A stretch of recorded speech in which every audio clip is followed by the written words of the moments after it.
이재명 대통령 취임 초기 딱 첫 30일이죠. 이걸 한번 집중적으로 들여다볼까 합니다. 특히 그 30일째 열린 기자회견 내용을 중심으로 해서 이 정부의 강점은 뭐고 또 과제는 뭔지 그 핵심을 좀 펼쳐보죠.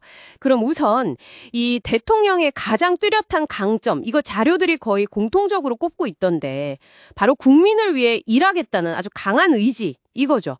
기자회견에서도 하루가 30시간이었으면 좋겠다. 뭐 이런 말이라든지 아니면 증명의 정치, 신뢰의 정치 이런 걸 강조한 대목들이 좀 그런 걸 보여주는 것 같아요.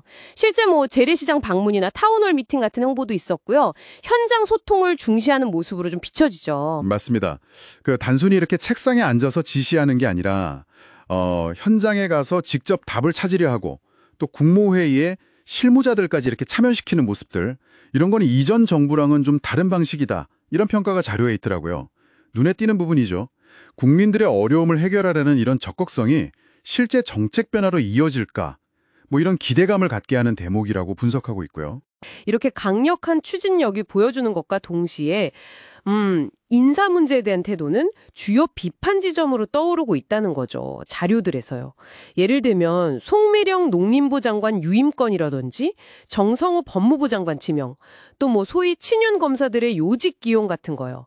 이런 게 좀 논란이 됐는데 대통령은 공직자는 인사권자를 따른다? 뭐 인사는 수단일 뿐이다? 심지어 안 따르면 바꾸면 된다. 이런 식의 자신감을 보였다고 자료들은 전하고 있거든요. 네, 그 발언들에 대해서 자료는 몇 가지 우려를 제기하고 있어요.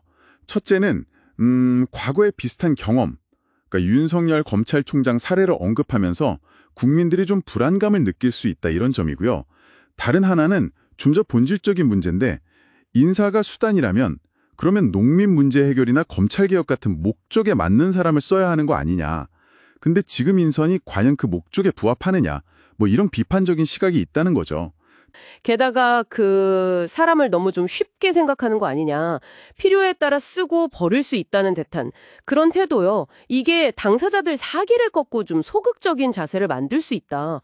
이런 지적도 자료에 나와요. 나도 언제든 교체될 수 있겠구나. 이런 생각이 들면 아무래도 적극적으로 나서기 어렵고 그 영향은 결국 국민한테 가는 거 아니냐. 이런 우려가 담겨 있는 거죠. 네, 맞아요.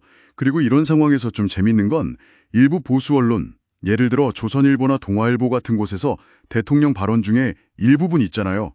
마음에 들거나 색깔의 같은 쪽만 쭉 쓰면 위험하다. 뭐 이런 부분을 긍정적으로 평가했다는 대목. 이것도 자료는 놓치지 않고 분석하고 있더라고요.